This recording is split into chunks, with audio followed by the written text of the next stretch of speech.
Hello everyone, welcome to online platform of Rouse Academy. I am Amit Mandloi. Let's begin with today's daily news review. News review start करने से पहले हम कुछ questions देखेंगे. सबसे पहला क्वेश्चन है, the vegetation of savanna consist of grassland with scattered small trees but extensive areas have no trees. The forest development in such areas is generally kept in check by one or more or a combination of some conditions. Which of the following are such conditions? इनमें से कौन सी condition responsible है? पहला है burrowing animals and termites. Second is fire. Third is grazing herbivores. Fourth is seasonal rainfall. And fifth is soil properties. तो इनमें से हमको करेक्ट कोड चुनना है कि कौन सा कॉम्बिनेशन है जो कि रिस्पॉन्सिबल है फॉर स्कैटर्ड स्मॉल ट्रीज, ठीक है, बट एक्सटेंसिव एरियाज में ट्रीज नहीं है. इसके कारण इसका कौन कौन से कारण हो सकते हैं? ठीक है, पहला ऑप्शन है A 1 and 2, B 4 and 5, C is 2, 3 and 4, D is 1, 3 and 5. तो करेक्ट आंसर जल्दी से चुन करके कमेंट बॉक्स में लिख करके बताइए, वहीं पर आपको करेक्ट आंसर में रिप्लाई करके बताऊंगा. चलिए नेक्स्ट क्वेश्चन है, the black cotton soil, also known as regular soil, ठीक है, of India has been formed due to weathering of fissure volcanic rock, brown forest soil, granite and shale and limestone. कौन से इन particular चार option में से किसके weathering की वजह से ब्लैक कॉटन सॉइल बनी है, ये हमको बताना है. जल्दी से इसका आंसर भी कमेंट बॉक्स में लिख करके बताइए. सही आंसर हम कमेंट बॉक्स में ही करेक्ट आंसर आपको रिप्लाई के माध्यम से बता देंगे. चलिए डिस्कस करते हैं. सबसे पहला article, rapid action against climate change needed, United Nation panel. IPCC की report, intergovernmental panel on climate change report, ने ये कहा है कि 1.5 डिग्री का जो हमने लिमिट सेट किया है, it is about to be breached. और अगर ये ब्रीच हो जाता है, it will result into some unreversible changes. ठीक है, unreversible climate changes, unreversible changes such as biodiversity loss, जिसको हम वापस से रिवर्स नहीं कर पाएंगे कितना भी कंट्रोल कर ले तो भी. ठीक है, तो हमको कोशिश करनी ही होगी कि हम ये 1.5 डिग्री सेंटीग्रेड का जो टारगेट हमने सेट किया है, इसको अबाइड करें, इसको लिमिट जो हमने सेट की है, इसको सरपास ना होने दें, इसको ब्रीच ना होने दें. ये लिमिट क्या है? COP21, ठीक है, पेरिस में हुई थी.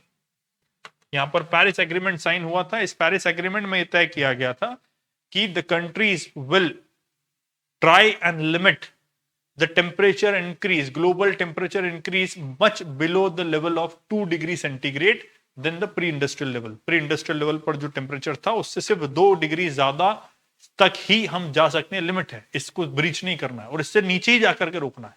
और कोशिश करेंगे कि 1.5 डिग्री सेंटीग्रेड पर ही ग्लोबल टेम्परेचर इंक्रीज रोक दिया जाए. ठीक है, तो ये पेरिस एग्रीमेंट में कंट्रीज ने एग्री किया.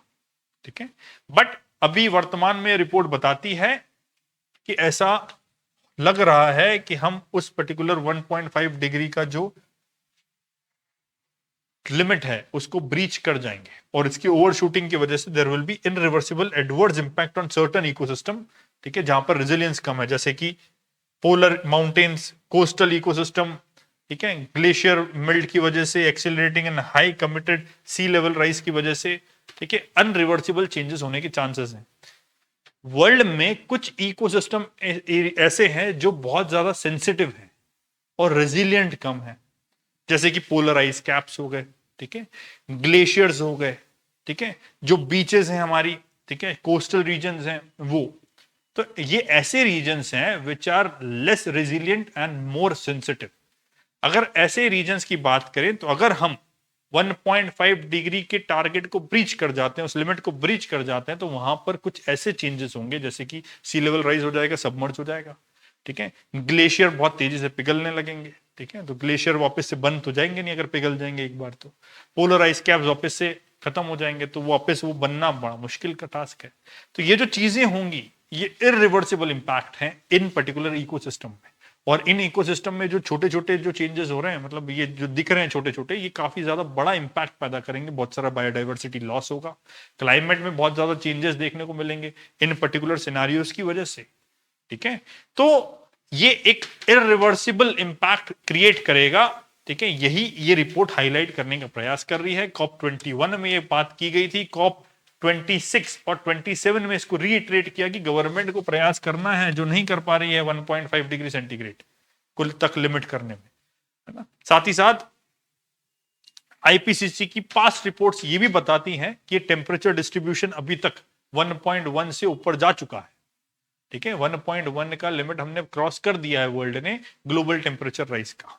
ठीक है, ये 1.1 का जो जो लिमिट है वो डिस्ट्रीब्यूटेड है, मतलब कि लैंड एरिया में तो जो लैंड वाला एरिया है कॉन्टिनेंटल एरिया, यहां पर तो ऑलरेडी हमने सरपास कर दिया है लिमिट 1.5 का। वो तो ओशन एरिया है जो कंपेरेटिवली कूल है, इसलिए एवरेज एवरेज जो जो हमारा टेम्परेचर निकल के आता है वो 1.1 के आसपास का टेम्परेचर इंक्रीज है। ठीक है, डिस्ट्रीब्यूशन थोड़ा सा अनइवन है, बट ऑलरेडी 1.1 क्रॉस हो चुका है, ऐसा पास्ट की रिपोर्ट्स बताती हैं। लैंड एरिया में तो 1.5 हो चुका है, ऐसा पास्ट की रिपोर्ट्स क्लेम करती हैं। ठीक है, तो this is a big reason to worry. ठीक है, और ये फेलियर भी बता रहा है कि हाँ जो टारगेट सेट किए जा रहे हैं उसका फेलियर है। साथ ही साथ ये जो आर्टिकल है that talks about climate justice, climate justice का मतलब है कि जिन नेशंस ने पास्ट में, डेवलप्ड नेशंस ने पास्ट में बहुत ज्यादा पोल्यूशन किया, प्री इंडस्ट्रियल लेवल के बाद में जो इंडस्ट्रियलाइजेशन हुआ उसमें जो पोल्यूशन उन्होंने किया, उसी की वजह से ग्लोबल टेम्परेचर राइज हुआ है। और अब इसका बर्डन सबके ऊपर है, पर ये सबके ऊपर ना होकर के उन नेशंस के ऊपर ज्यादा होना चाहिए जिनने ग्लोबल टेम्परेचर राइज में ज्यादा योगदान दिया है, ग्रीन हाउस गैस एमिशन में, पोल्यूटेंट्स एमिशन में ज्यादा योगदान दिया है। ठीक है, उनका उनका कर्तव्य है, उनकी जिम्मेदारी है कि वो अब जब स्टेप लिया जा रहा है लिमिट करने का, कंट्रोल करने का, ठीक है, सस्टेनेबल डेवलपमेंट करने का, ग्रीन इकोनॉमी डेवलप करने का, ग्रीनरी डेवलप करने का, ठीक है, फॉरेस्टेशन करने का, ठीक है, लिमिट करने का, कूल करने का अर्थ को, तो उनका शेयर इन कंट्रीब्यूशन में भी ज्यादा होना चाहिए। That is climate justice. वो कंट्री जिनने इंडस्ट्रियलाइजेशन आज तक अचीव ही नहीं किया, उसके ऊपर हम जाकर के ये बोझ थोप दें कि आपको भी उतना ही कंट्रीब्यूट करना है जितना यूएस, यूके, ठीक है, ये कंट्रीज करेंगी, तो ये न्याय नहीं है। यही क्लाइमेट जस्टिस कहता है कि जिन लोगों ने क्लाइमेट चेंज के अंदर कंट्रीब्यूट करा है उन्हीं का क्रूशियल रोल होना चाहिए, प्रोपोर्शनेटली, कि जितना उन्होंने अफेक्ट किया उतना प्रोपोर्शन में उनका रोल होना चाहिए उसको कंट्रोल करने के लिए, उसमें गलत कुछ भी नहीं। ठीक है, तो ये पूरा आर्टिकल उसके ऊपर है। ठीक है, पेरिस क्लाइमेट चेंज जो कॉन्फ्रेंस हुई थी उसको ध्यान में रखें। चलिए, नेक्स्ट है consulate vandalised in San Francisco. ठीक है, search of Amritpal Singh, Amritpal Singh the leader of Waris Punjab De organisation, ठीक है, which has again initiated the talks of Khalistan. ठीक है, खालिस्तान क्या है? खालिस्तान एक सेपरेट स्टेट की डिमांड है जो सिख्स के द्वारा की गई काफी लंबे समय से। इसका इतिहास प्री इंडिपेंडेंस के समय तक का है। 1929 में पहली बार ऐसी डिमांड आई थी। 1940 में जब सेपरेट पाकिस्तान के लिए, मुस्लिम्स के लिए सेपरेट कंट्री की बात की गई, तब सिख्स ने भी हमारे खुद के लिए, मतलब सिख के लिए, सिख कम्युनिटी के लिए एक सेपरेट कंट्री की बात करी। और वीर सिंह भाटी साहब इसके प्रवर्तक थे, वीर सिंह भाटी। लेकिन कांग्रेस के आला कमान, कांग्रेस के उस समय के बड़े लीडर्स, गांधी जी, नेहरू जी, इन्होंने इनको डिमांड्स को, जो सिख कम्युनिटी की डिमांड्स हैं, इनको मद्देनजर रखते हुए ये भरोसा दिलाया कि आजाद भारत में सिख कम्युनिटी को उसको जो अधिकार मिलने चाहिए पूरे अधिकार मिलेंगे। ठीक है, इसलिए पार्टीशन जो है आप ऐसा इनिशिएट मत करो कि एक सेपरेट कंट्री सिख्स के लिए भी बनाई जाए। ठीक है, मान लिया गया, कोई समस्या नहीं आई। ठीक है, आजादी के बाद 1947 के बाद में भी डिमांड्स आती रही। 1956 में स्टेट रीऑर्गेनाइजेशन हुआ। ठीक है, पार्टीशन के समय पे ऑलरेडी पंजाब, भारत का बंटवारा तो हुआ ही हुआ, पाकिस्तान हिंदुस्तान बने ही बने, साथ ही साथ पंजाब का बंटवारा भी हो गया। आधा पंजाब पाकिस्तान चले गया, लाहौर जो कि महाराजा रंजीत सिंह की कैपिटल हुआ करती थी वो पाकिस्तान में चले गई। ठीक है, और हिंदुस्तान में आधा पंजाब रह गया। जो हिंदुस्तान में पंजाब बचा उसको भी रीऑर्गेनाइज कर दिया, तो पंजाबी स्पीकिंग पॉपुलेशन पंजाब में चली गई। ठीक है, जाट कम्युनिटी हरियाणा, ठीक है, उसके बाद ऊपर हिमाचल प्रदेश, तो ऐसे अलग अलग हिस्सों में बढ़ गया जो पूरा प्रदेश था। चंडीगढ़, ठीक है, यूटी बन गया। तो ऐसी बहुत सारी चीजें हुई है after partition and independent India में भी। ठीक है, इसके बाद 1969 में जगजीत सिंह चौहान, ठीक है, 1969 में Jagjit Singh Chauhan move to UK and started a campaign for Khalistan. Khalistani campaign उन्होंने चालू करी कि पंजाब, हिमाचल, हरियाणा और राजस्थान के कुछ हिस्से और पाकिस्तान के हिस्से सबको मिलाकर के एक सेपरेट कंट्री बनाई जाएगी जिसको खालिस्तान बोला जाएगा। और इस मूवमेंट एक चलाया उन्होंने जिसको बोला गया खालिस्तानी मूवमेंट। 1970, ये 1969 की हम बात कर रहे हैं। 1973 में शिरोमणि अकाली दल कांग्रेस से हार गई। हारने के बाद में इंट्रोस्पेक्ट किया और उन्होंने एक आनंदपुर साहिब रेजोल्यूशन पास किया कि there should be a separate Sikh autonomous state. ठीक है, ऑटोनोमस स्टेट का दर्जा मांगा पंजाब के लिए। ठीक है, which will be a Sikh autonomous state. ठीक है, ये 1973 का मामला है। इसी के ठीक बाद बहुत लंबे समय तक, लगभग 8 से 10 साल तक खालिस्तान की डिमांड पंजाब वाले पार्ट में उठती रही। वर्ल्ड के दूसरे पार्ट्स में जहां पर सिख पॉपुलेशन रिसाइड करने के लिए गई, माइग्रेट हो गई, वहां पर भी ये डिमांड्स उठती रही कि we need a separate country. इस मूवमेंट ने एक नया टर्न जब ले लिया जब जर्नैल सिंह भिंडरावाला, ठीक है, Jarnail Singh Bhindranwale assumed the leadership, ठीक है, of this movement. He became very popular amongst the Punjabi masses, Sikh community, Punjabi speaking community, क्योंकि जब ग्रीन रिवॉल्यूशन आया उस समय पर पंजाब के अंदर अमीरी और गरीबी का बीच का जो गैप था वो काफी बढ़ गया। ग्रीन रिवॉल्यूशन से रिच फार्मर्स रिच बन गए, गरीब फार्मर्स गरीबी रह गए, तो जो गैप था, इनकम इक्वालिटी थी, वो काफी बढ़ गई। तो जो गरीब तबका था उनको, उनके लिए मसीहा के तौर पर भिंडरावाला उभर करके आए। Initially he started as a political leader, धीरे धीरे धीरे धीरे ही स्टार्टेड क्लाइंबिंग, और पॉलिटिक्स के साथ में जब रिलीजन सब चीजें ब्लेंड हो गई, ठीक है, now he assumed the Khalistani movement. He took the pledge कि जो 1973 में ऑटोनोमस स्टेट का रिजोल्यूशन पास किया गया था उसको इंप्लीमेंट करने का काम हम करेंगे। 1982 में, 1983 में, ठीक है, they started mobilising armed revolution, arms ammunition सब चीज एकत्रित करके, है ना, उन्होंने शरण ले ली कुल मिलाकर के गोल्डन टेम्पल में, हरमिंदर साहिब में। अब ये जो आर्म्स एम्युनिशन ये सब चीजें आ रही थी, this became a threat to the nation, and then comes into picture the iron lady, madam prime minister, प्रधानमंत्री इंदिरा गांधी।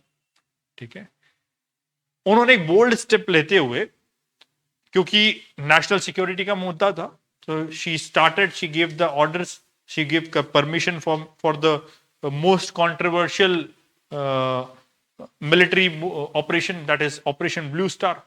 टैंक्स वैंक्स लेकर के सब पहुंच गए वहां पर, काफी लंबे समय तक स्ट्रगल चलता रहा।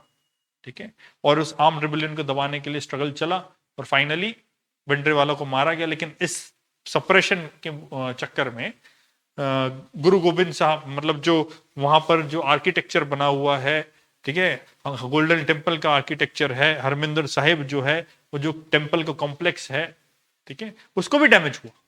बहुत सारे जो भक्त जन थे, ठीक है, सिख कम्युनिटी के इनोसेंट मेंबर्स थे, ऐसा माना जाता है कि उनको भी, ठीक है, एग्जीक्यूट कर दिया गया इस ऑपरेशन में, कोलैटरल डैमेज जो बोला जाता है। ठीक है, and this initiated a rift between the prime minister, the current government, the erstwhile government at that time, and the Sikh community. Movement तो सप्रेस हो गया, लेकिन एक रिफ्ट बन गया, और 1984 में इंदिरा गांधी को उन्हीं के बॉडीगार्ड, सिख बॉडीगार्ड्स ने मार दिया। ठीक है, and this initiated a new era, that is anti Sikh riots in the country. और वो राइट्स के बारे में बहुत सारी डॉक्यूमेंट्रीज भी बनी है, आपने देखा होगा। सेडिट्स, मतलब बहुत ऐसा ब्लॉट है इंडिया की हिस्ट्री के ऊपर कि ऐसी चीजें हुई है इंडिया में। ठीक है, और ऐसे सेपरेट स्टेट का जो डिमांड है सिर्फ खालिस्तान ही नहीं है। तमिल ईलम का नाम आपने सुना हो, लिट्टे बनाई गई थी उसी के लिए, Liberation Tigers of Tamil Eelam. Tamil Nadu हमारा state plus Sri Lankan Tamil population और तमिल डोमिनेटेड एरिया मिला करके एक नई कंट्री बनाई जाए, तमिल ईलम। ऐसी डिमांड्स भी आई है। ठीक है, उधर नॉर्थ ईस्ट के एरिया में अलग अलग डिमांड चलती रहती है, ग्रेटर नागालैंड बना करके अलग कर दीजिए। ठीक है, Kashmir separatist leaders already demanding Kashmir अलग कर दीजिए। तो हमारे कंट्री के अंदर जो यूनियन हुआ है, उस यूनियन को इंटीग्रिटी के साथ मेंटेन करने के लिए फोर्स का इस्तेमाल करना भी जरूरी है। कि अगर नहीं किया जाएगा तो इतने जितने सेपरेटिस्ट डिमांड हमारे यहाँ चल रही है उन सबको हम टैकल नहीं कर सकते, ठीक है, अगर फोर्स का इस्तेमाल ना किया जाए, डिप्लोमेसी का इस्तेमाल ना किया जाए। तो ये सब चीजें की हुई है पास्ट में, और ऐसी डिमांड्स भी आती रहेंगी और आती रही है, ठीक है। तो ये जो डिमांड्स हैं ये सिर्फ खालिस्तान ही नहीं है, बहुत सारी ऐसी डिमांड्स, कश्मीर के संबंध में बात कर लें, तमिलनाडु के संबंध में बात कर लें, या फिर हम नॉर्थ ईस्ट के कुछ स्टेट्स की डिमांड की बात कर लें, तो वहां से भी ऐसी डिमांड उठ करके आई है कि हमको एक सेपरेट कंट्री का, ऑटोनोमस स्टेट का ऐसी दर्जे दिए जाए, ठीक है। तो नई चीज भारत के लिए नहीं है, लेकिन ये जो आंदोलन अमृतपाल सिंह का हुआ, वारिस पंजाब दे के leader, this is again initiated new talks, ठीक है। खालिस्तान आंदोलन के बारे में फिर से चर्चा गर्मा गई, तो इसीलिए हमने खालिस्तान आंदोलन का एक थोड़ा सा संक्षिप्त इतिहास देखा और क्या पास्ट में इसमें हो चुका है, ठीक है। और कंट्री चाहती है, even the Sikh community wants, कि ये सब चीजें ना हो, the peace should be maintained, ठीक है, क्योंकि पीस ही है जो खाने को देता है।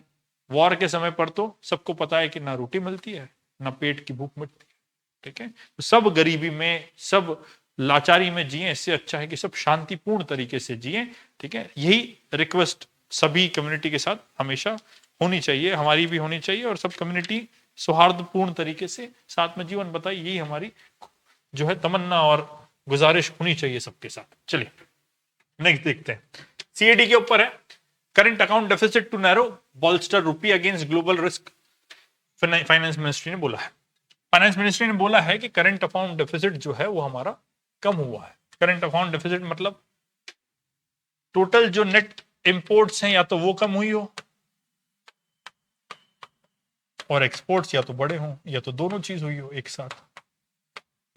तो हमारे साथ दोनों चीज हुई है, सर्विस का एक्सपोर्ट, नेट सर्विस एक्सपोर्ट्स बढ़ा है, ठीक है, और ऑयल प्राइसेस कम होने की वजह से जो नेट वैल्यू है इंपोर्ट्स का वो कम हुआ, प्लस जो इंपोर्ट इंटेंसिव कंजम्पशन डिमांड है उसमें कमी आई है, इसलिए इंपोर्ट्स में कमी आई है, और इसी की वजह से CAD current account deficit India का कम हुआ है, जिसके कारण रुपया थोड़ा सा मजबूत, इंडियन करेंसी थोड़ी सी मजबूत दिख रही है, ठीक है। ये आर्टिकल उसी के बारे में पूरा है। चलिए नेक्स्ट देखते हैं, दो पैनल की रिपोर्ट्स हैं, ठीक है। फर्स्ट पैनल स्टैंडिंग कमिटी है, पार्लियामेंट्री स्टैंडिंग कमिटी।